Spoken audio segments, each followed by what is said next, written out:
आज की ये स्टोरी मेरे एक सब्सक्राइबर करण की है। सब्सक्राइबर है या फिर नहीं है, उसने एक स्टोरी बस मुझे मेल की है एंड बहुत ही इतनी क्रीपी एंड अनबिलीवेबल है कि मतलब यकीन नहीं होगा। तो आपको फिक्शन समझ के सोचना है तो वैसे सोच लो। तो ये करण की स्टोरी है, वो है बेसिकली जयपुर का। स्टोरी 6-7 साल पहले की है, जब वो जयपुर में था, 10th स्टैंडर्ड में था एंड वो काफ़ी एवरेज लुकिंग गाय था। तो मतलब ज़्यादा अटेंशन लोगों की मिलती नहीं थी, तो काफ़ी अंडर कॉन्फिडेंट रहता था कि भाई मेरे को कोई देखता नहीं है, लड़कियाँ मुझे पसंद नहीं करती है वो। लेकिन एक क्रश था एक लड़की पे उसको स्कूल टाइम पे, ठीक है। लेकिन वो उसकी औकात की बेसिकली बाहर थी, बहुत खूबसूरत थी, स्कूल में काफ़ी नाम था उस लड़की का, ऐश्वर्या था उस लड़की का नाम। अगले दिन अपने मोहल्ले में तो क्या हुआ कि पूरी स्कूल के दौरान उसको ऐसे हिम्मत नहीं आई कुछ आके प्रपोज कर दे या फिर कुछ बोल दे, कहीं बेइज्जती ना हो जाए उस डर से। लेकिन जब फेयरवेल था, उनका फेयरवेल था, स्कूल का क्लब में था, अच्छी रिच स्कूल में पढ़ता था, ठीक है। आजकल के बच्चे फेयरवेल करते हैं क्लब। तब क्या नई नई जवानी के जोश में सबने ड्रिंक विंक कर रहे थे सब लोग। अब सारे स्कूल के बच्चे थे तो उनने भी थोड़ी बहुत लगा ली, बंदी ने भी लगा ली, इसने भी लगा ली एंड सब नाच रहे हैं, झूम रहे हैं। इसको मौका मिल गया भाई ऐश्वर्या के साथ रहने का, थोड़ी बातचीत करने का। वो भी ऐसे फ्री हो गई भाई कि कर लो बात, क्या है, पी के तो क्या ही है। अब आया घर पे वापस जाने का मौका, लेकिन ऐश्वर्या काफी झूम रही थी, पूरी तरह से टुल हो चुकी थी। तो इसने सोचा कि सही मौका है, मैं इसको घर पे ड्रॉप करके आऊंगा एंड क्या इस वजह से थोड़ा गहरे संबंध भी बन जाएंगे आपस में। तो ये ड्रॉप करने गया कैब में, कार में बैठे थे एंड इसने सही मौके का फ़ायदा उठाया, इसने कर दिया उसको प्रपोज कर दिया डायरेक्टली। और वो पी रखी थी, नशे में थी, उसको बहुत अच्छा लगा उस वक्त, तो उसने हाँ भी बोल दिया, हाँ बोला एंड उसने इंसिस्ट उसी वक्त किया कि उसको सेक्स करना है। मतलब डायरेक्ट ऐसे बोला या फिर कुछ अलग तरीके से बोला, मुझे नहीं क्यों उस तरह जा रहा हूँ, लेकिन हाँ बस करना था उसको। अब ये सुनते ही करण तो भाई हो गया पागल, उसका तो खुशी का ठिकाना नहीं रहा, क्योंकि उसको बेसिकली यही चाहिए था। मतलब एग्जैक्ट ये नहीं चाहिए था, मतलब इन द एंड यही चाहिए था। मतलब मुझे नहीं पता क्या चाहिए था, बट चाहिए था, तो हर किसी को चाहिए होता है। तो अब करण ने आओ देखा ना था, फटाफट से उसने एक होटल बुक करवाया, कैब रोकी वहाँ पे, वो लोग रूम में गए एंड रात को फुल बैंग ऑन उनने मचाया।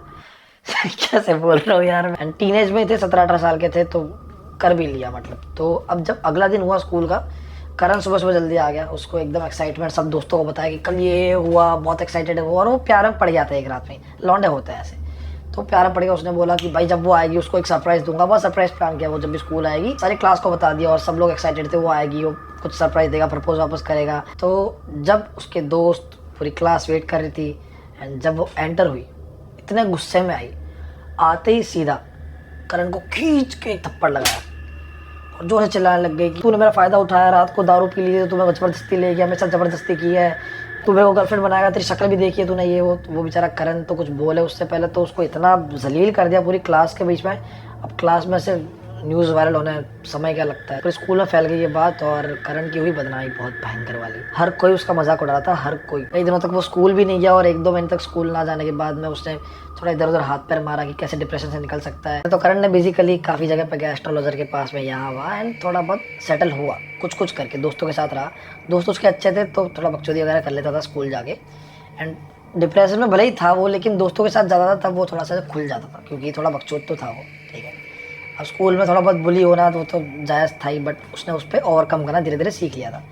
2 साल हो गए, 12th कंप्लीट हो गई उसकी, 12th का ही फेयरवेल हो गया। इस बार फेयरवेल में वो नहीं हुआ जो लास्ट टाइम हुआ था।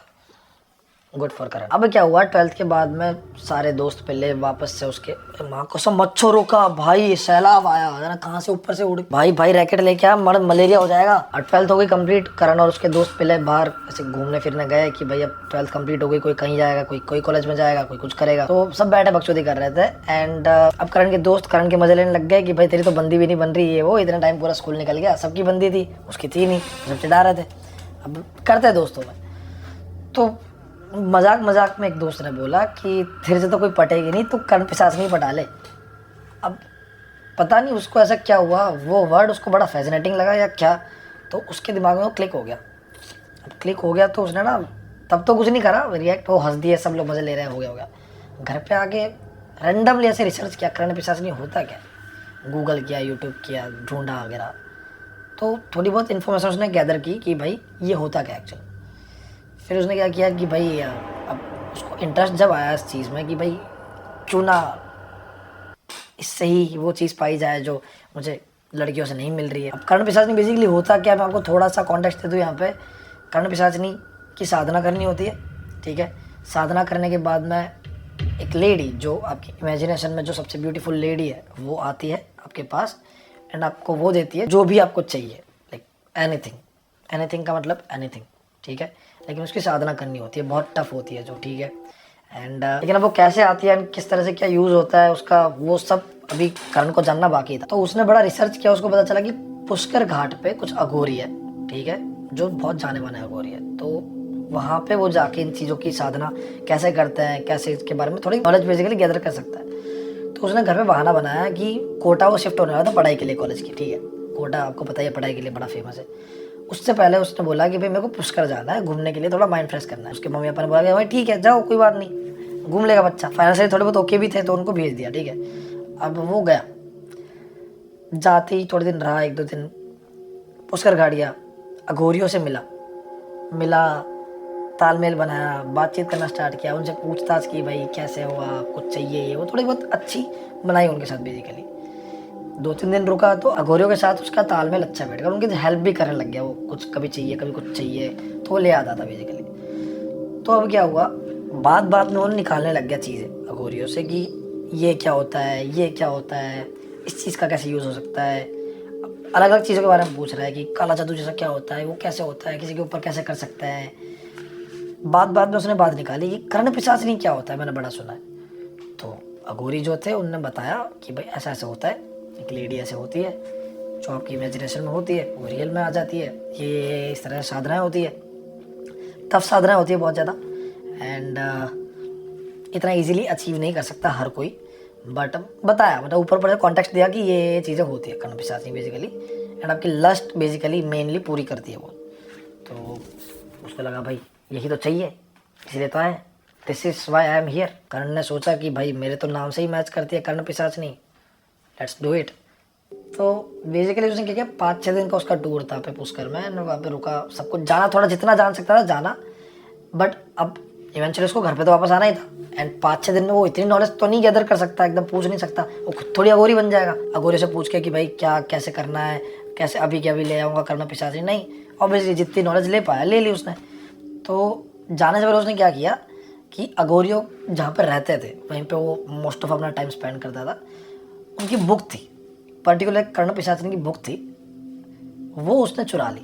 उसको पता चल गया कि वो बुक कौन सी है, बहुत बातचीत करके चुरा ली। एंड चुरा के वो घर पे आ गया आपस से, ठीक है, बिना बताए घर पे आ गया। आके फिर कोटा शिफ्ट हो गया अपना। उसको पता था कि अब उसको साधना करनी है कर्ण पिशाचनी की, उसके लिए उसको एक खाली जगह चाहिए जहाँ पे कोई ना आता हो, क्योंकि थोड़ी वैसी होती है साधना। अब वो गया कोटा, एक फ्लैट में रहता था वो, जो 2 रूम्स थे, बाहर का रूम था और अंदर का भी एक रूम था, थोड़ा बड़ा रूम था। मैंने बताया फाइनेंशियली ओके था वो। अब सब कुछ प्लान के अकॉर्डिंग चल रहा था, करण बुक ले भी आया था, सब कुछ ओके चल रहा है, वो साधना कर लेगा, आ जाइए एंड ऑल, उसके दिमाग में सब ओके। लेकिन एक्चुअली उसको ये नहीं पता था कि कर्ण पिशाचनी की साधना जो होती है वो 3 स्टेजेस में होती है। एक तो तुम बुलाओगे उसको, क्रिएट करोगे, कुछ भी बोल लो। सेकंड जो स्टेज होता है उसको कंट्रोल करना, आ तो गई, बन तो गई, लेकिन उसको काबू में कैसे करोगे, अपने यूज़ में कैसे लोगे, वो तुम पे हावी ना हो जाए कहीं, वो कैसे करना है। एंड थर्ड स्टेज जो आखिरी स्टेज है, सबसे मेन स्टेज जो है, उससे छुटकारा कैसे पाना। ये सिर्फ एक बुक लेके आ गया था कि उसको बुलाना कैसे, उसको क्रिएट कैसे करना है बेसिकली, उतना उसको पता था। एंड आगे क्या होगा तब सुनोगी। कोटा आया वो, कोटा आके उसने सब ताम झाम छोड़ के पहले तो जितनी भी हवन की सामग्री थी सारी लेके आया रूम पे, सब कुछ बिछाया रात को। एंड ये जो साधना है वो भी 3 स्टेजेस में होती है। पहला स्टेज बहुत बेसिक होता है, जिसके अंदर आपको क्या करना है, कोई पर्टिकुलर मंत्र है, उसको कितने तो 1000 बार, 1500 बार कुछ तो उच्चारण करना होता है बार बार, ठीक है, लगातार स्लो पेस में एकदम उच्चारण करना होता है बार बार। एंड थोड़ा सा मतलब उस हवन कुंड में अपना खून बहाना होता है, मतलब थोड़ा सा सुई चुबा के लगा दो ऐसा, जरा सा वो कर दो। 1 रात 2 रात 3 रात उसने वो किया। फर्स्ट स्टेज हुआ कंप्लीट, ठीक है। अब जैसे ये कर रहा था ना ये चीज़, उसको ना अच्छा फील होने लग गया। हर रोज़ स्मेल आने लग गई, बड़ी खूबसूरत सी स्मेल, जो मतलब आज तक उसने कभी अनुभव नहीं की इससे पहले। इतनी अच्छी स्मेल, खुशनुमा माहौल लगने लग गया। एक ही रूम में पड़ा है, अंधेरे रूम में, लेकिन उसको फिर भी सब एकदम खुशनुमा लग रहा है, ठीक है। सेकंड स्टेज स्टार्ट हुई, उसमें बेसिकली थोड़ा सा टफ था वो, थोड़ा नहीं बहुत ज़्यादा टफ था। एक्चुअली ये जो कर्ण पिशाचनी की साधना करने के तरीके होते हैं वो बहुत सारे होते हैं। जो मेजर तरीका लोग बहुत वाइडली यूज़ करते हैं, कहा जाता है वो एक्चुअली बहुत लंबा है, लेकिन जो शॉर्टेस्ट पीरियड जिसके अंदर तुम अचीव कर सकते हो इस सिद्धि को, वो है 13 दिन का। लेकिन वो इतना टफ है, वो अभी आप समझोगे क्यों टफ है, ठीक है। तो इसने सोचा कि मैं सबसे शॉर्टेस्ट तरीका अपना आजमाऊँ, क्योंकि अब ज़िंदगी में कुछ बचा नहीं है। वो एक बच्चा है, समझ लो बच्चा ही 19-20 साल का, डिप्रेस हो चुका है कि भाई कोई लड़की उसको भाव नहीं दे रही, ऑलरेडी स्कूल के सामने बेइज्जती हो चुकी है, खुद को एक तो अंडर एस्टिमेट करता है हर चीज़ पे, अपने लुक्स पे बहुत ज़्यादा कॉन्फिडेंट है नहीं। मच्छर कितने हैं, तो उसने सोचा कि भाई अरे यार मच्छर क्या है यार, तो उसने सोचा कि भैया बचा ही क्या है ज़िंदगी में, मेरे लिए तो ख़त्म है, मेरे को तो ये चाहिए, ये जो भी है ये मेरे को मांगता है कुछ भी करके, मैं इसके लिए वर्स्ट टू वर्स्ट कुछ भी कर सकता हूँ। फर्स्ट तो उसने वो कर दिया, ठीक है। अब वो जब वो कर रहा था ना, तब भी उसका कॉन्फिडेंट नहीं था कि वो आ ही जाएगी, ठीक है। बट अब कोई भी नहीं होगा ये करते वक्त कि भाई क्या ही आएगी, थोड़ी होता है, बट स्टिल वो कर रहा था। सेकंड स्टेज की बारी आई 4-5 दिन के बाद। सेकंड स्टेज थोड़ा सा मुश्किल इसलिए था, थोड़ा नहीं बहुत ज़्यादा मुश्किल इसलिए था क्योंकि उसमें उसको अपने मल मूत्र को, जो पॉटी करते हैं और सुसु करते हैं, उसको स्टोर करना है। एंड हाँ, एक चीज़ बताना भूल गया, ये जितनी भी साधनाएं करनी थी वो सब नग्न अवस्था में करनी थी। शरीर पे एक कपड़ा, एक धागा, कुछ नहीं होना चाहिए, किसी चीज़ का कुछ नहीं। जैसे तुम पैदा होकर आए थे ना, वैसे कैसे बैठ जाना है बस, ठीक है। वैसे ही वो बैठा। साधना नंबर जब स्टेप 1 किया तब भी स्टेप 2 में बैठा। स्टेप 2 में बेसिकली उसको पॉटी अपनी जो है स्टोर करके रखनी होती है, एंड सुसु जो है स्टोर करके रखना होता है, उसको अपनी पूरी बॉडी पे लगाना होता है नग्न अवस्था में। एंड ये जो मैं बोलने जा रहा हूँ, अब खाते ना देखो तो अच्छा, क्योंकि मैंने जब ये सुना था, मैं अपने मल को जो है थोड़ा खाना भी होता है, यही है जो है, मतलब मैं सोचा ना बताऊं, बट जो भी है बताना जरूरी था। हमारा साले मादर छोड़, हमारे साले मर। एंड मूत्र को भी अपने ही मूत्र को पीना होता है, तो बड़ा ही वियर्ड है। फिर उसने वो किया, मलमूत्र अपना जो है वो पिया एंड खाया एंड पूरे बॉडी पे अप्लाई किया, एंड वैसे ही पूरे रात रहा उसी बास में। उसको बहुत बदबू आई पहले तो, लेकिन उसका दिमाग में वही चल रहा था कि इन द एंड रिजल्ट क्या आने वाला है, उसको पता था। लेकिन अब ये सेकेंड स्टेज जब चल रही थी, तो दिन के दौरान, रात के दौरान उसको फील होता था कि कोई उसे टच कर रहा है। जब वो सो रहा है कोई टच करके जा रहा है, जग रहा है तब भी कोई उसके पास से गुजर रहा है, बड़ी खूबसूरत स्मेल आ रही है, कोई इसको सेड्यूस करने की कोशिश कर रहा है। दूर से कोई लेडी दिख रही है बहुत खूबसूरत, दिख के चली जा रही है, लंबे लंबे बाल है उसके, टच कर रही है, उसको बड़ा अच्छा फील हो रहा है। 2-5 दिन 10 दिन हुए, 11वां दिन आया। साधना में टोटल 13 दिन थे, 10 दिन हो गए। लास्ट 3 दिन जो साधना का आखिरी स्टेज था, थर्ड स्टेज, ये सबसे टफ माना जाता है और बड़ा अनबिलीवेबल भी है, क्योंकि अगर ये हो गया ना, जो बुक्स में लिखा है, जैसा अघोरी ने कहा है, अगर ये चीज़ हो गई तो मतलब पक्का पक्का वो आ चुकी है, वो बन चुकी है पूरी की पूरी, एंड अब वो रेडी है आने के लिए। होता क्या है कि 11वें दिन जब वो साधना कर रहा होता है, जो भी हवन वगैरह कर रहा होता है, अपने आप उस हवन के अंदर कोई भी चीज़ आएगी, कोई भी चीज़ गिरेगी आउट ऑफ नोवेयर, अगल बगल कुछ नहीं है, गिरेगी, तुमको उसको जैसा है वैसा का वैसा खाना है। जैसा भी गिरा उसको कुछ नहीं करना, वैसा का वैसा उठा के खा जाना है बस। वो बैठा अपना हवन कर रहा है, रात के टाइम होता था ये सब कुछ, बाद में 1-2 बजे के आसपास हवन कर रहा है, 1 घंटा हुआ, मंत्र उच्चारण कर रहा है। अचानक से आउट ऑफ नोवेयर उसमें आधी कटी हुई मुर्गी गिरती है। जैसे गिरती है, ये देखता है, शॉक हो जाता है। एंड ये भी था उसके अंदर कि बिना हेसिटेट किए आपको बस उसको खा जाना है, एक बार भी ऐसे छी चू नहीं करना। लिया और खाया, आधी कटी हुई मुर्गी गिरी, उसने लिया, कच्चा ही खा गया। दूसरा दिन हुआ, कभी कबूतर गिर रहा है उसके अंदर, आधा जिंदा जो फड़फड़ा रहा है उसको खाना है। सुनते हुए मुझे पता है बड़ा अजीब लग रहा होगा आपको भी, लेकिन मैंने भी जब सुना था ये, मेरे को ही बड़ा क्रीपी, बड़ा ही अनबिलीवेबल लगा था कि मैं मान ही नहीं सकता, लेकिन this is what it is. तो दैट्स वाई मैंने आपको कहा ना कि ये साधना बहुत ही ज़्यादा टफ है। 13 दिन की है लेकिन बहुत टफ है, जिससे सबसे ज़्यादा जल्दी कर्ण पिशाचिनी को हासिल किया जा सकता है। कभी कबूतर गिर रहा है, कभी मुर्गा आधा कटा गिर रहा है, कभी कुछ गिर रहा है, उसको बस कच्चा खा गया वो। और थर्ड स्टेज के एंड में ये था कि तुमको अपने शरीर का कोई एक अंग काट के डालना है उस अग्नि में। अब वो उसने बहुत सोचा क्या डाले, शरीर का एक अंग लिटरली काट के डालना है। उसके दिमाग में बस एक चीज़ आई कि सबसे छोटी जो चीज़ है, पैर की छोटी वाली जो उंगली, टिचली उंगली होती है, उसने काटी, बहुत दर्द हुआ, लेकिन काट के उसने फाइनली डाल दी, कुछ करके पट्टी वट्टी करके फिर सही कर दिया, बट उस करके डाल दी बस। अपना खून भी थोड़ा बहुत वहाँ पे अर्पित कर दिया। 13 दिन हुए कंप्लीट एंड फाइनली इसकी साधना हुई कंप्लीट। अब बस ये वेट कर रहा है कि कुछ तो होगा, इसको पता है कुछ होगा, क्योंकि 13 दिन तक धीरे धीरे इसके जो शेड्यूल्स को एक तरह से फील होता था ना, वो बढ़ने लग गया था। 13 दिन के बाद धीरे धीरे उसको दिखने लग गई, दूर से ऐसी परछाई दिख रही है, बहुत खूबसूरत, लंबे लंबे बालों में कोई जा रही लड़की है। रात को इसको फील हो रहा है कि कोई आ रही है, ठीक है, कोई लेडी बहुत खूबसूरत आ रही है इसके पास, सो रही है, इसको बहुत फील हो रहा है, इसको सेड्यूस कर रही है, इसके प्राइवेट पार्ट्स पे टच कर रही है, बहुत कुछ हो रहा है, बट ये जग नहीं पा रहा तब, ठीक है, बेसिकली। एंड जब सुबह उठ रहा है बहुत फ्रेश उठ रहा है, खुशनुमा माहौल लग रहा है, बहुत फ्रेश उठ रहा है कि बहुत एनर्जी आ गई, मज़ा आ गया था। ये चलते गया 4-5 दिन हुए। अब इसको ये सब फील तो हो ही रहा था, ये लेडी का स्पर्श फील हो रहा था, ये सब हो ही रहा था, लेकिन साथ में एक बड़ी वियर्ड चीज़ हो रही थी। ये बंदा पूरा एक तो वेजिटेरियन था, उसके बाद ये सब उसने स्टार्ट कर दिया। उसके बाद इसको दिन में तो कुछ नहीं होता था, लेकिन रात होते ही इसको ऐसा लगता था कि बस शाम होने के बाद कोई जिंदा चीज़ खा जाऊँ, कोई खरगोश पकड़े खा जाऊँ, किसी का गला दबा उसके खा जाऊँ, उसको पूरा खा जाऊँ बस।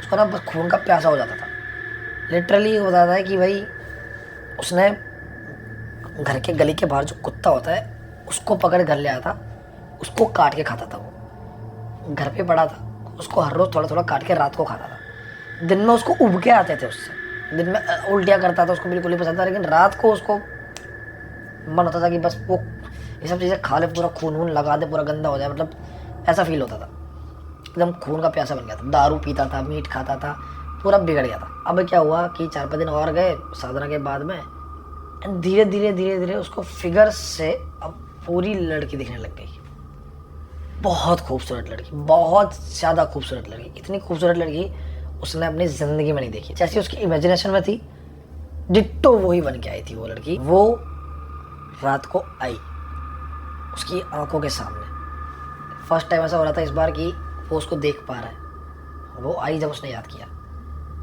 रात के 2-2, 2:30-3 बजे के आसपास वो आई, इन दोनों ने सेक्स किया, वही बहुत खतरनाक वाला।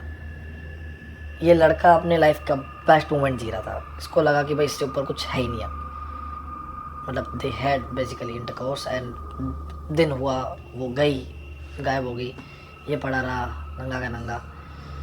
फिर बाद में उठा, बड़ा फ्रेश फील किया कि भाई अब तो मज़े आ रहे। ये चलता रहा, हर रोज़ वो आती थी, हर रोज़ वो सेक्स करते थे, हर रोज़ मज़े लेता था, हर रोज़ दिन में। फिर वही खुशनुमा चल रहा है इसका, जब भी कोई भी चीज़ चाहिए उसको तुरंत मिलती थी। कुछ दिन में कुछ खाना चाहिए, कुछ याद किया, तुरंत आ गया। अब पैसों की उसको ज़रूरत थी नहीं, बेसिकली फाइनेंशियली ओके थे वो लोग, तो मतलब उतना ज़रूरत थी नहीं। पर यहाँ तक कहता है कि मतलब अगर उसको पैसों की ज़रूरत होती थी वो तुरंत ला के दे देती कर्ण पिशाचिनी, मतलब वो कुछ भी दे देती इसको, बस उसके बदले में वो बंदा उसे चाहिए था। तो अभी रेगुलर चल रहा था, हर रोज़ वो आती थी, हर रोज़ रात को वो लोग जम के करते थे, जैसा उसने इमेजिनेशन में सोचा था वैसा करते थे।